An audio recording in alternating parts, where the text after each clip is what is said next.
Welcome everyone to the next lecture of the chemical bonding, and in this lecture we are going to discuss the first concept of the bonding, that is the Lewis concept.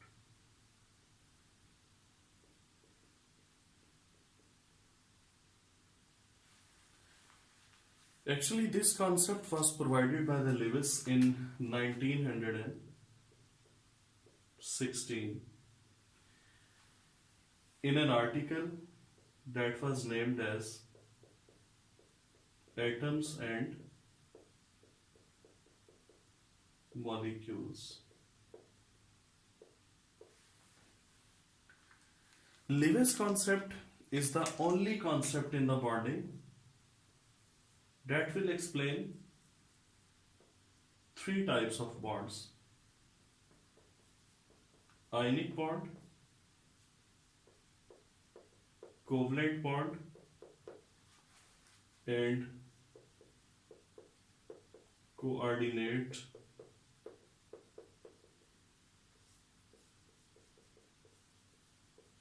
covalent bond. It explains these three types of the bonds. So let us start from the first one, that is the ionic bond. Ionic bond is also called as the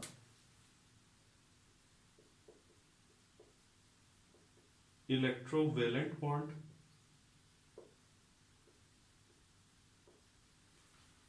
or you may also say it is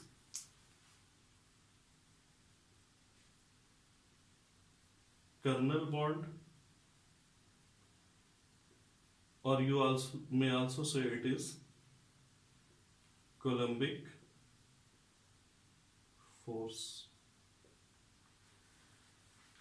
Now, what is an ionic bond and how the ionic bond is formed?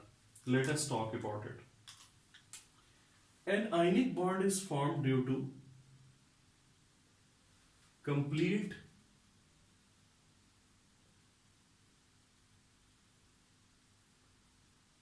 transfer of electrons.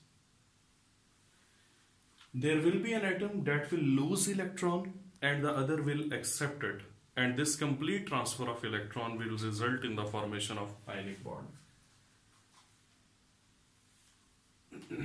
Now, what are the conditions for formation of an ionic bond? The first one is that there must be an atom, I am showing it with symbol A, that will have low ionization energy, and the other atom that I am showing with B, it must have high electron affinity. When an atom has low ionization energy, it simply means that it will easily lose electron. So when it will easily lose electron, it will get positive charge. And the other atom which has high electron affinity, it simply means that it will easily gain electron and it will get negative charge. And the electrostatic force of attraction between the positive and negative ion, that will be called as the ionic bond. Now, the atom that has low ionization energy, keep in mind that this atom mostly belongs to metals. Mean A will be some metal. And the atom that has high electron affinity, this is usually some non-metal. So you can see, or you can say, that ionic bond is the bond that is formed between a metal and a non-metal. And the most suitable, or you can say strongest ionic bond is formed between the elements of group 1A and 7A. Because the elements of group 1A, they are having the lowest ionization energy. They are most electropositive. and the elements of the group 7a, they are having highest electron affinity, or you can say that they are most electronegative. So this bond, this ionic bond will be the strongest ionic bond, or you can say it is the most suitable case for the formation of the ionic bond, that is between elements of group 1a and the elements of group 7a, means alkali metals and halogens. The second condition for formation of an ionic bond is that there must be high lattice energy. High lattice energy, if I can simplify it, I will say that during the formation of bond, maximum energy should be released. So these are two important conditions for the formation of an ionic bond. Now, let us take some examples. The first example that I am going to quote, that is in case of NaCl. You know that sodium atomic number 11, chlorine atomic number 17. Its electronic configuration is 281 and it is 287. 2 electrons in K shell, 8 electrons in L shell and 1 electron in M shell, and here 7 electrons in N shell. In order to complete the octet, sodium loses its one outermost shell, and when it will lose its one outermost shell, it will get positive charge. And chlorine, that will accept 1 electron. There were 7 electrons in its outermost shell, but after accepting 1 electrons, now there will be 8 electrons. And when it will accept 1 electron, it will get negative charge. You can see that now the outermost shell are the valence shell of the sodium, that is also having 8 electrons, and chlorine, that is also having 8 electrons. So octet in this case, that is obeyed, because the Lewis concept was based on the classical physics basically. So it will explain it in this form, in the form of the completion of the octet, and the electrostatic force are Coulombic forces. So this positive ion and negative ion, they will attract each other, and the electrostatic force of attraction will be called as the ionic bond or electrovalent bond. But keep one thing in your mind, that I said that it is also called as kernel bond, because I am giving you a sentence, listen it carefully. Whenever ionic bond is formed, the metal loses its valence shell. And when the metal loses its valence shell, the remaining portion, that is called as kernel. So that's why it is called as the kernel bond. So this one is an example of NaCl. You can see other examples as well. Sometimes it is said that ionic bond is the strongest force in chemistry, mean among ionic covalent and coordinate covalent bond. If we are talking about one bond, ionic covalent and coordinate covalent, the strongest will be the ionic bond. Ionic bond, in case of ionic bond, we say it is a non-directional bond. Ionic bond is a non-directional bond. What does it mean? It simply means that a single positive ion is not connected to a single negative ion, or one negative ion is not bonded to only one positive ion. But actually the positive ions are surrounded by the negative ions, and similarly the negative ions are surrounded by the positive ion. Just to make it clear, I am showing it like this. This is Na positive. So it will be surrounded by Cl negative. Now you can see that there is no particular direction of the bond. There is no particular direction of the bond. But this bond is omnidirectional. If you do not want to use the word non-directional, you can use word omnidirectional.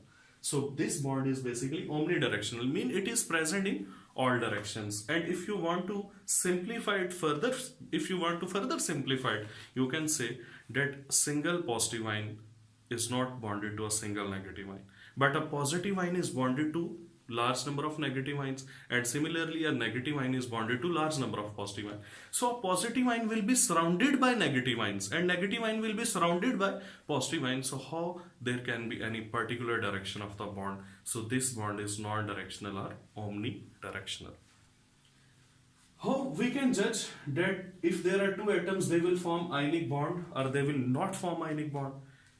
So if you have two atoms and you have to decide whether this bond will be ionic or covalent in nature, the simple criteria is the difference of electronegativity.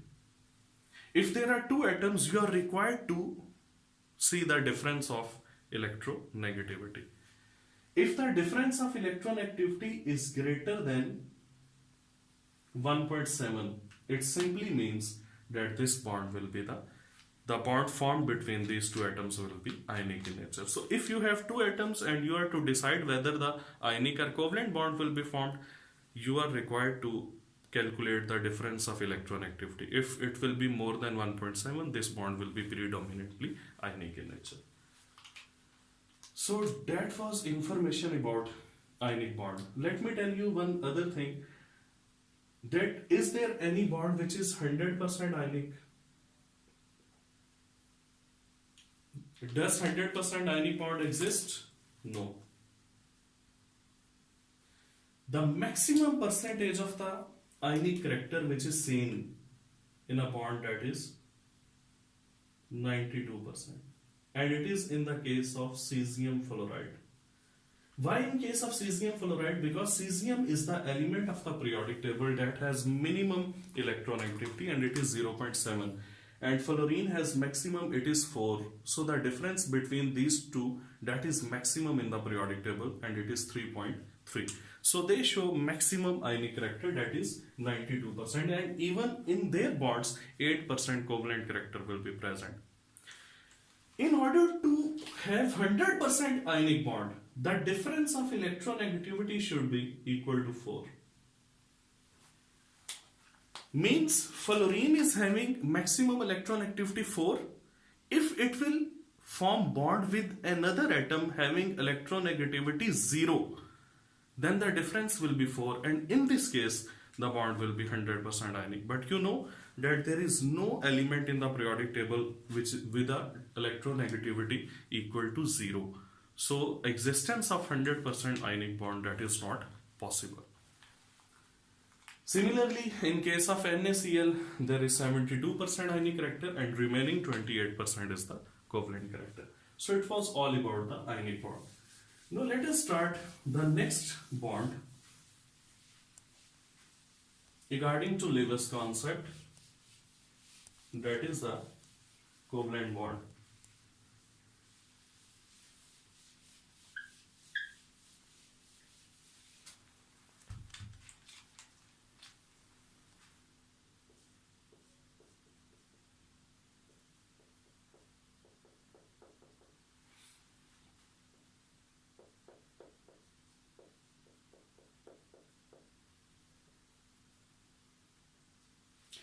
Just like the ionic bond is formed due to complete transfer of the electrons, the covalent bond is formed due to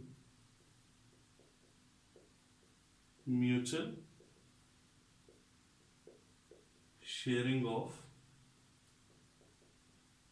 electrons. When we use the word mutual, it simply means that both atoms that are going to form the covalent bond, they will have to take part in that share. Mean both atoms will give some electrons to share with each other. So mutual sharing of electron results in the formation of covalent bond. Just like in case of hydrogen, there is one electron each. This hydrogen atom has one electron, the other hydrogen atom has also one electron. So these two hydrogen atoms will simply share their one electron with each other. and the bond which will be formed in this case, that will be an example of the covalent bond. Now, covalent bonds can be studied in different types.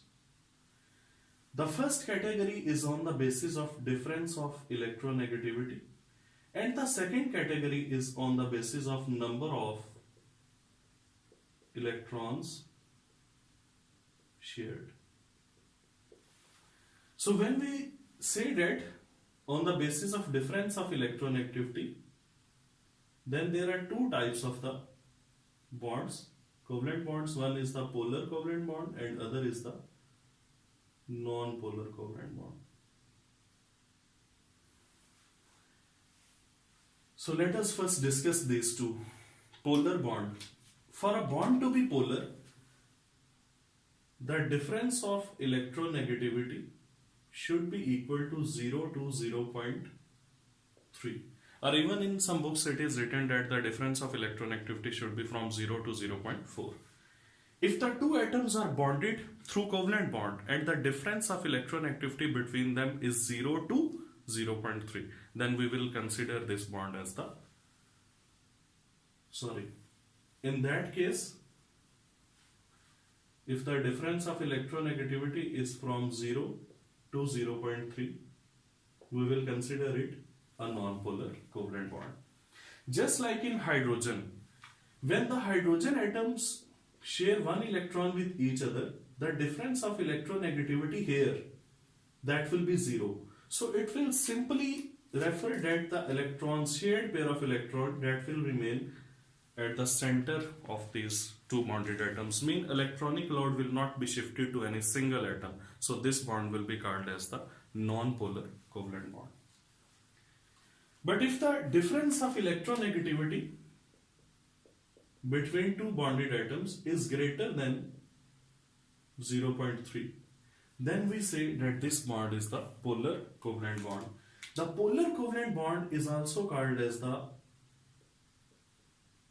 bond with Ionic character. And the non-polar covalent bond is also called as the 100% covalent bond. Usually that bond is 100% covalent in which the electronegativity difference is 0. But in case when it is 0.3, even 0.1 to 0.2, 0.3, all these are considered as the 100% covalent bonds. In case of polar covalent bond, I will give example of HCl. You know that electronegativity of hydrogen is 2.1 and electronegativity of chlorine is 3. So the difference is 0.9, which is greater than 0.3. So it will be polar covalent bond. In this polar covalent bond, the electronic pair that will be more attracted by the chlorine atom. So the shared pair of electron will be bent, or the cloud will be bent towards the chlorine, due to which the chlorine will get partial negative and hydrogen will get partial positive. It is actually called as delta positive or delta negative, but in our common language we say partial positive and partial negative. Why it is partial negative? Because the electronic load is bent towards chlorine. The electrons are not transferred to chlorine atom. For getting complete negative charge and complete positive charge, there must be complete transfer of the electrons. But in this case, there is partial transfer of the electrons, so that's why the partial positive and partial negative charge is produced. This one is an example of polar covalent bond, or you can say bond with the Ionic character. Now, which one is stronger? Obviously, polar covalent bond is stronger as compared to the non-polar covalent bond. The reason is additional forces of attraction between its partial positive and partial negative ends. So these additional force of attraction that makes the polar bond stronger as compared to the non-polar bond. Now, on the basis of number of electron shared, we again divide covalent bond into the three categories.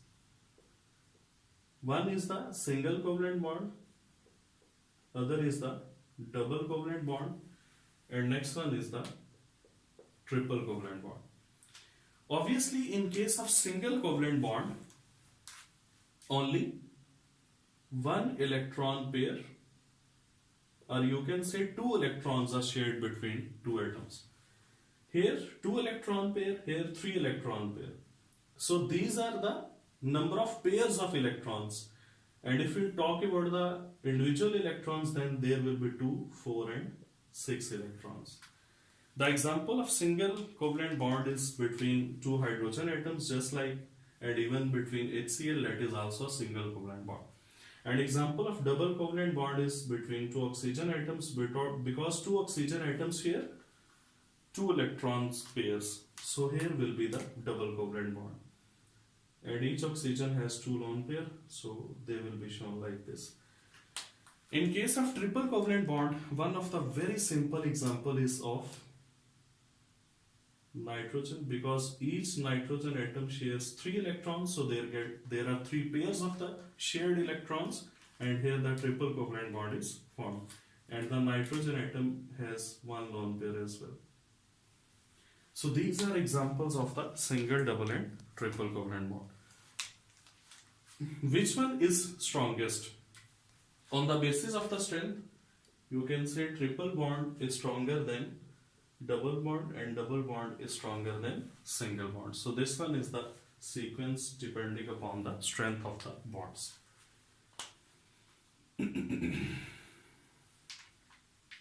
This was the discussion about the covalent bond. But in case of covalent bond, there is again a very important point that Lewis introduced a way to write down the, or to show the electrons involved in a bond, these through some structures, and these structures are called as the Lewis structures. What are the Lewis structures? Lewis structures are actually a way to write down a molecule so that the electron pair which are shared and which are not shared, they must be evident. So let me give you some examples of the Lewis structures that are even used nowadays to show the electrons which are involved in the bond formation. I have already shown 2 Lewis structures of oxygen and nitrogen, and suppose we have SO2, sulfur dioxide. So what will be its Lewis structure? In order to write down the Lewis structure, there are so many ways which are discussed in the different books. But I think so that in order to write the Lewis structure, you must have an idea of how many bonds are formed between atoms. Now between sulfur and oxygen, there are double bonds. So you can write it down as sulfur, 2 electrons, oxygen,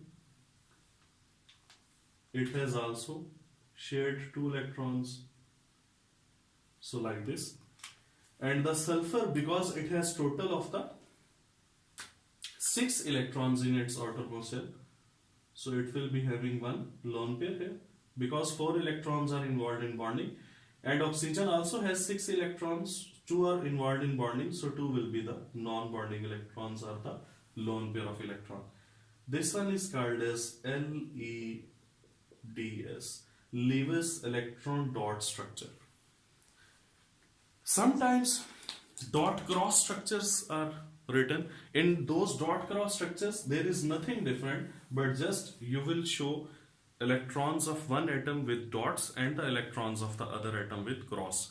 It will distinguish between the electrons that belong to some particular atom. So this was another example of the Lewis structure. In case if it is Cl2, then between 2 chlorine atoms, a single bond is formed. So one chlorine that will share 1 electron and the other will also share 1 electron. But because there are 7 electrons in the outermost shell and they have used 1 electron in bonding, so there will be 3 lone pairs on this coloring and similarly 3 lone pairs on other coloring. That one is the Lewis electron dot structure of the Cl2. In case of HCN, it is something like this. So you will show that 1 electron of hydrogen and here 1 electron of carbon. They are shared. There are 2 electrons.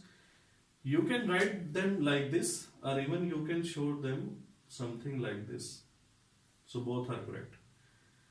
And here 3 electrons of carbon and 3 electrons of nitrogen are shared. While you know that nitrogen has total 5 electrons in its outermost shell, so there will be 1 lone pair of electron. And this one is Lewis electron dot structure of HCl. Similarly, Lewis dot electron dot structure for any molecule that can be written. But if the question will be related to MCQs about the electron dot structure, you are just required to keep one thing in mind, that you will calculate the electrons. You will see whether the electrons which are shown with the dots, they are compatible with the bonds or not. Sometimes in single bond, where there is single bond, there must be 2 electrons, but in MCQs 4 electrons will be shown, so that Lewis electron dot structure will be wrong. So in order to identify the right Lewis electron dot structure, you are just required to look at the electrons, whether the number of electrons and number of bonds and the total number of electrons, they are compatible or not. So this was about the covalent bond. The third type of the bond which was explained by the Lewis, that is the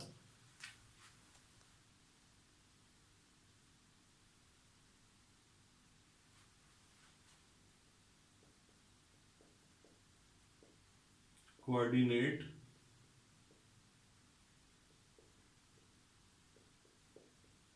covalent bond. This coordinate covalent bond is also called as the dative bond, or it may also be called as the dipolar bond, or sometimes it is known as the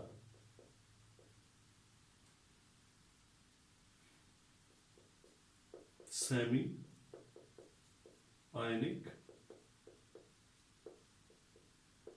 bond.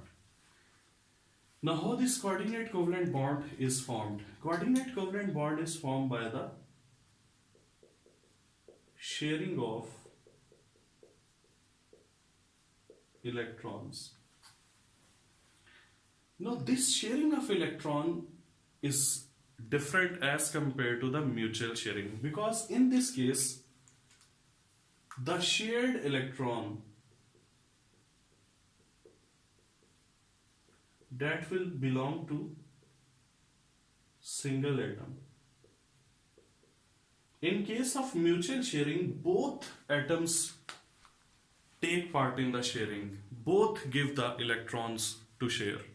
But in case of coordinate covalent bond, only one atom will take part in the sharing, while the second atom will have no shared electron. And this bond is formed between a species which is electron rich and another species which is electron deficient. The species which is electron rich is Lewis base, and the species which is electron deficient is Lewis acid. So this is a bond which is basically formed between a Lewis base and a Lewis acid. The Lewis base will be that single atom which will share the electrons. So it will basically donate electrons. You cannot say that it will donate because there will be not complete transfer of the electrons, but the electrons of Lewis base, no, they will also start rotating in the shell of the Lewis acid. So there will be sharing, but there will be no transfer of the electrons between these two. Without wasting time, let's move towards example. Suppose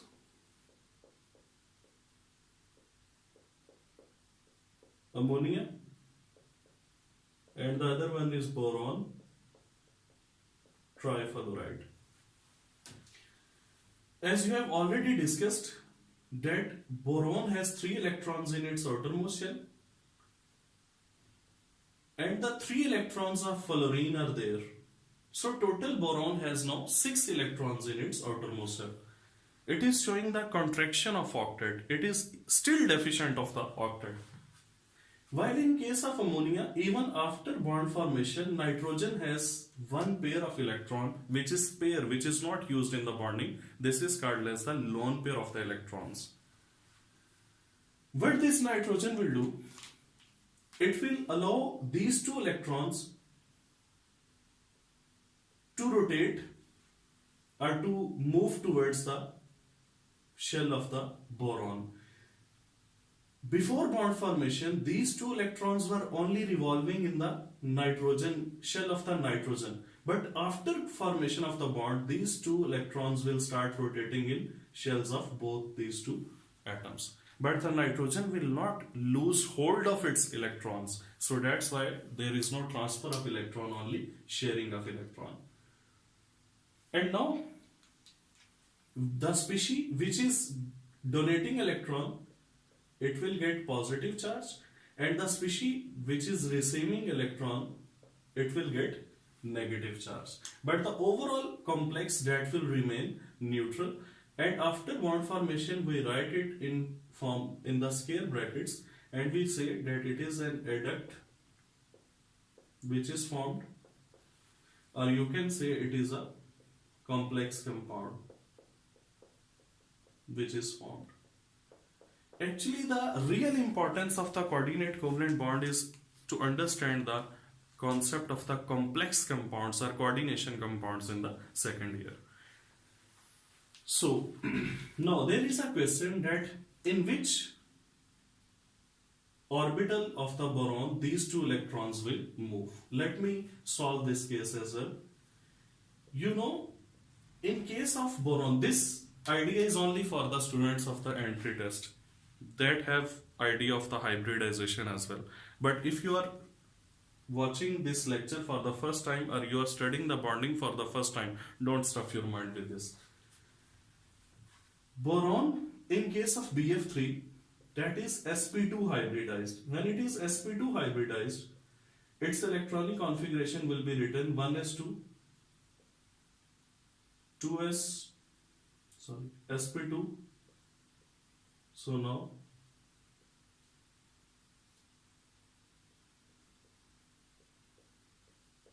these are 3 sp2 hybrid orbitals. The atomic number of boron is 5 and it has 5 electrons, while the 3 electrons they are given by the fluorine. So total now it has 8 electrons. 2, 4,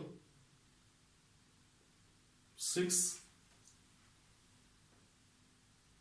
8. Before hybridization, what was the configuration of boron? 1s2, 2s1, 2px1, 1s2, 2s1,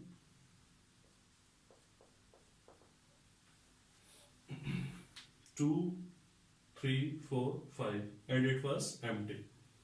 And these 2 were involved in bond formation. These were involved in the hybridization to show the sp2 hybridization. So now it is 2s1 1, it has moved to sp2, similarly sp2 and sp2.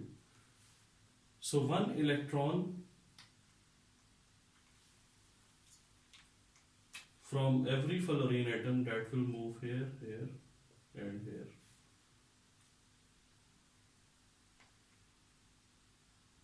I think so that I have forgotten this, that in which it will move.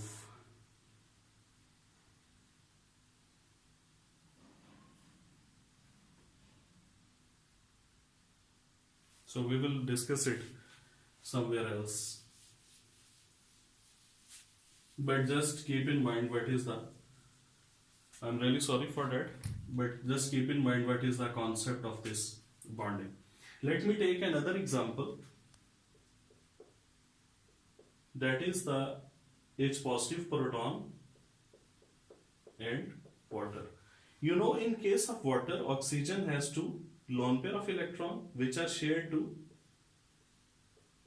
this H positive, and it will result in the formation of, now this water, because oxygen is electron rich, so it will act as Lewis base, while the H positive, that is electron deficient, it will be Lewis acid. So here the coordinate covalent bond is formed and it is written as H3O positive, which is the hydronium ion.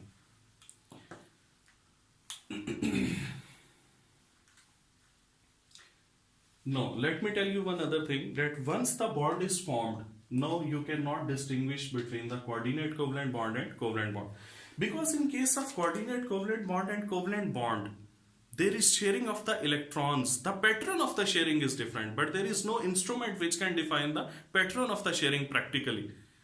But the particles which are shared, that can be distinguished. But in both covalent and coordinate covalent bond, electrons are shared. When electrons are shared, so you cannot distinguish between the electrons. That's why the pattern of sharing cannot be distinguished practically, and the particles which are shared, they are same in both cases, so we cannot distinguish between the covalent and coordinate covalent bond once they are formed. Now what will we do? We will also write this bond between H positive and water like this. Now there are three bonds, because we cannot distinguish which of the following is covalent and which of the following three is coordinate covalent. So we will calculate the percentages, percentage of covalent and percentage coordinate covalent character in each bond. What is the way? First of all, I will calculate the percentage coordinate covalent character. We know that in hydronium there is only one coordinate covalent bond and total number of bonds are 3, so you will multiply it with 100. Means out of 3 bonds there is one coordinate covalent bond. 1 over 3 into 100, that will be 33.3%, and obviously 2 over 3 into 100, that will be 66.6%. 2 bonds are covalent, 1 bond is coordinate covalent. So in order to calculate the percentage of coordinate covalent character, you will take number of coordinate covalent bond divided by total number of bonds into 100. And when you want to calculate the percentage of covalent character, you will take number of covalent bonds divided by total number of bonds multiplied by 100. Here in each of these bonds, every bond has now 33.3% coordinate covalent character and 66.6% covalent character. Similarly here 33.3% coordinate covalent, 66.6% covalent, and same will be the case in the third bond. In order to make this concept clear, let me give you another example, that is of hydronium ion. Which is of ammonium ion. It is NH4 positive. Now in this case, you know that because there was only one lone pair that the nitrogen had, because there was only single lone pair of the nitrogen, so only one coordinate covalent bond can be there. So total number of bonds are 4, and out of these 4 bonds there is only one coordinate covalent bond. So what will be the percentage of coordinate covalent character and percentage of covalent character? Number of coordinate covalent bonds are 1 divided by total number of bonds are 4 into 100, that is equal to 25%. Number of covalent bonds are 3 over total number of bonds are 4 into 100, that is equal to 75%. It means in case of ammonium ion, every bond has 25% coordinate covalent character and 75% covalent character. So that is the coordinate covalent bond, and once the coordinate covalent bond is formed, you cannot distinguish between the covalent and coordinate covalent bond. So this Lewis concept explains three types of the bonding: ionic bond, coordinate covalent bond and covalent bond. There were some drawbacks of this Lewis concept. What were those drawbacks? The first one was that this Lewis concept is an oversimplification. The chemical bonding is not as simple as it is made by the Lewis concept. There are so many points that the Lewis concept is missing. Without those points, the chemical bonding is never complete. What are those points? We will discuss it in the modern theories. Second one, Lewis concept explains how bond is formed, but Lewis concept doesn't explain shapes of molecules, shapes and geometries of molecules. So these are actually two main drawbacks of the Lewis concept. In order to explain these two drawbacks, the modern theories like VSEPR, the modern theories like VBT, MOT, and the concept of hybridization, these were introduced. We will discuss all those theories one by one. It was all about the Lewis structure, Lewis concept. Next time we will come up with the VSEPR theory. Till then, Allah Hafiz.